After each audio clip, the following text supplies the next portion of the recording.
O inconsciente é um território sombrio, um depósito de desejos, medos e memórias que moldam quem somos sem que percebamos. Sigmund Freud, o pai da psicanálise, revelou que o que desejamos muitas vezes carrega um medo profundo, uma tensão, que nasce na infância e nos acompanha como uma sombra. Hoje, vamos mergulhar na teoria freudiana para entender como o desejo e o medo estão entrelaçados e como as experiências dos nossos primeiros anos de vida continuam a controlar nossas escolhas, comportamentos e até nossos conflitos internos, mesmo na vida adulta.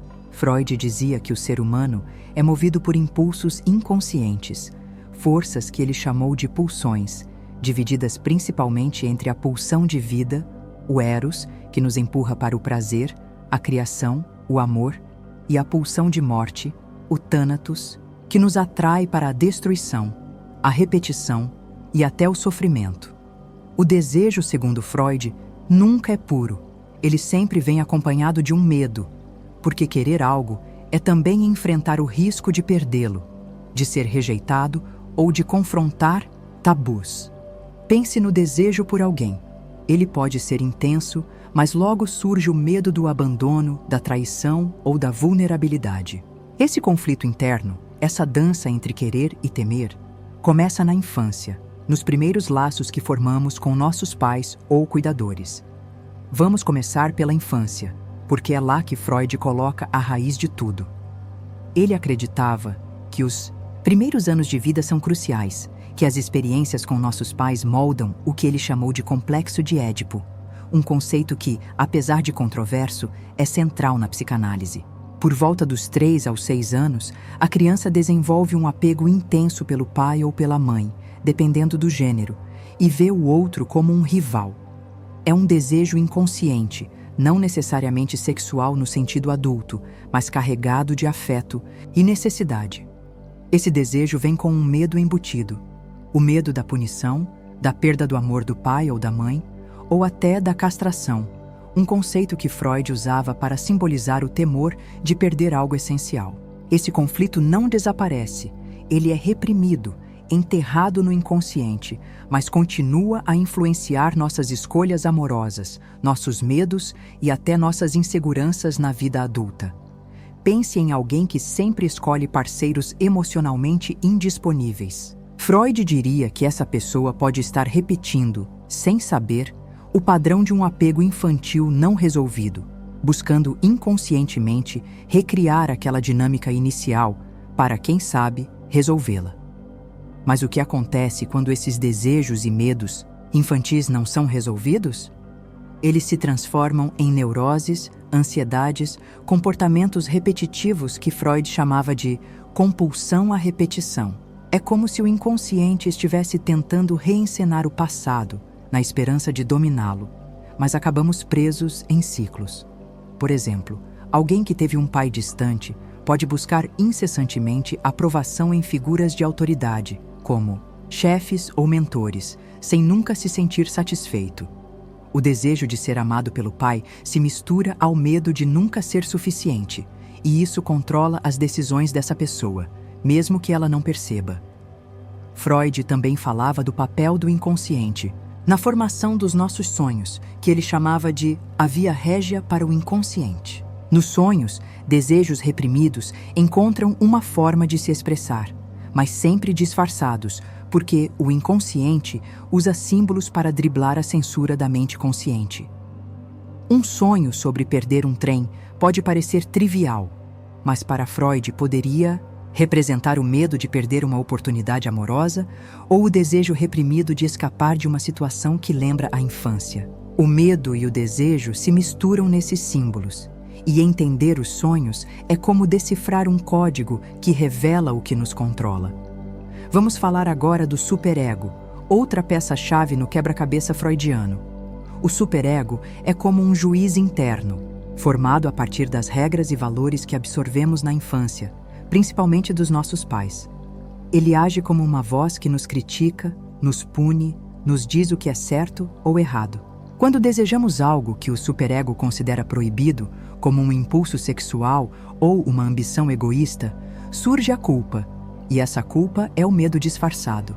Por exemplo, alguém que deseja sucesso profissional pode se sabotar porque, no fundo, o superego carrega a crença aprendida na infância de que querer demais é perigoso, que ambição leva à rejeição ou ao fracasso. Esse medo de ultrapassar os limites impostos na infância nos paralisa, nos faz recuar diante dos nossos próprios desejos. Freud também explorou como a repressão desses desejos pode se manifestar no corpo, naquilo que ele chamava de sintomas psicossomáticos. Uma dor crônica sem explicação médica, uma ansiedade que parece surgir do nada, podem ser ecos de desejos reprimidos que o inconsciente transforma em sofrimento físico. A infância, novamente, é o palco principal. Uma criança que aprendeu a suprimir sua raiva para não perder o amor dos pais pode, na vida adulta, desenvolver enxaquecas ou tensão muscular quando enfrenta situações que despertam essa raiva reprimida. O desejo de se expressar colide com o medo da rejeição e o corpo paga o preço. Mas como isso tudo nos controla? Freud dizia que somos menos livres do que pensamos. Nossas escolhas, desde os parceiros que escolhemos até as carreiras que seguimos, são influenciadas por esses padrões inconscientes formados na infância. Um exemplo prático: uma pessoa que cresceu em um ambiente onde o afeto era condicional, dado apenas quando ela atendia às expectativas, pode desenvolver um desejo obsessivo de agradar os outros, acompanhado de um medo constante de falhar. Esse padrão pode levá-la a evitar riscos, a se contentar com menos do que merece, ou a se sobrecarregar para provar seu valor.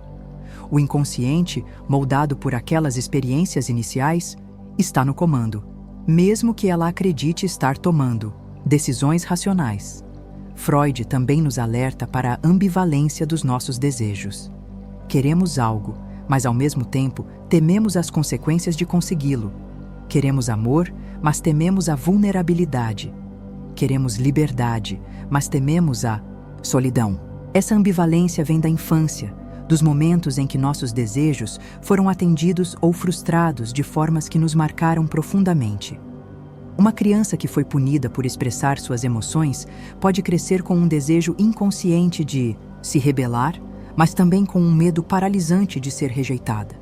Essa tensão entre desejo e medo cria uma espécie de prisão interna que Freud acreditava que só podia ser desvendada através da psicanálise, um processo de trazer o inconsciente à tona. E como podemos começar a nos libertar disso? Freud sugeria que o caminho é a autoconsciência, o que ele chamava de tornar o inconsciente consciente. Isso não significa apagar o passado, mas entender como ele nos molda. Por exemplo, reconhecer que sua dificuldade em confiar nos outros vem de uma traição vivida na infância pode ajudar a mudar padrões de comportamento. A psicanálise, para Freud, é como uma arqueologia da mente, desenterrando memórias e desejos reprimidos para que possamos enfrentá-los. Mas mesmo sem uma análise formal, prestar atenção aos nossos sonhos, aos nossos medos recorrentes, aos padrões que repetimos, pode ser um começo. Pergunte a si mesmo: o que eu desejo profundamente e do que eu tenho medo quando penso nesse desejo? A resposta muitas vezes aponta para algo que nasceu na infância, algo que ainda nos controla.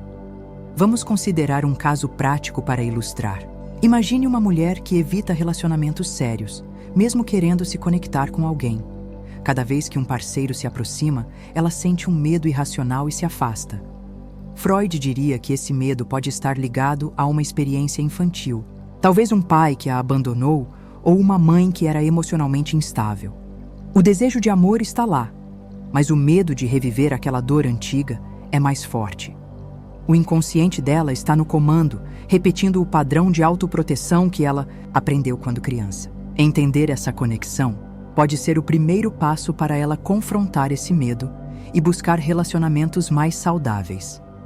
Outro ponto importante é que Freud via o desejo como algo universal, mas o medo que o acompanha é único, moldado pelas experiências de cada pessoa. Dois irmãos criados na mesma casa podem desenvolver medos diferentes com base em como cada um vivenciou o amor, a disciplina ou a rejeição dos pais. Um pode temer o fracasso, o outro a intimidade. Essas diferenças mostram como a infância é um filtro único, que colore nossos desejos e medos de formas que nem sempre entendemos. Freud também falava da transferência, um fenômeno em que projetamos sentimentos infantis em pessoas da nossa vida adulta. Seu chefe não é só seu chefe. Ele pode estar carregando, no seu inconsciente, a imagem do seu pai autoritário. Sua parceira não é só sua parceira. Ela pode representar aquela mãe que você nunca conseguiu agradar. Essas projeções são outro jeito de a infância nos controlar, fazendo com que vejamos o presente através das lentes do passado. Para encerrar, Freud nos deixa com uma ideia incômoda, mas poderosa. Nossos desejos são inseparáveis dos nossos medos, e ambos têm raízes profundas na infância.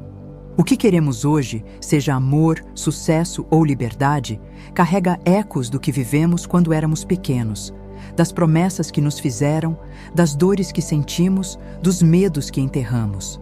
A chave para nos libertarmos não é apagar esses ecos, mas ouvi-los, entendê-los, confrontá-los. Só assim podemos começar a tomar as rédeas da nossa própria mente. Então, olhe para dentro. Qual é o desejo que te move? E qual é o medo que te segura? A resposta pode estar na criança que você já foi e que ainda vive em você.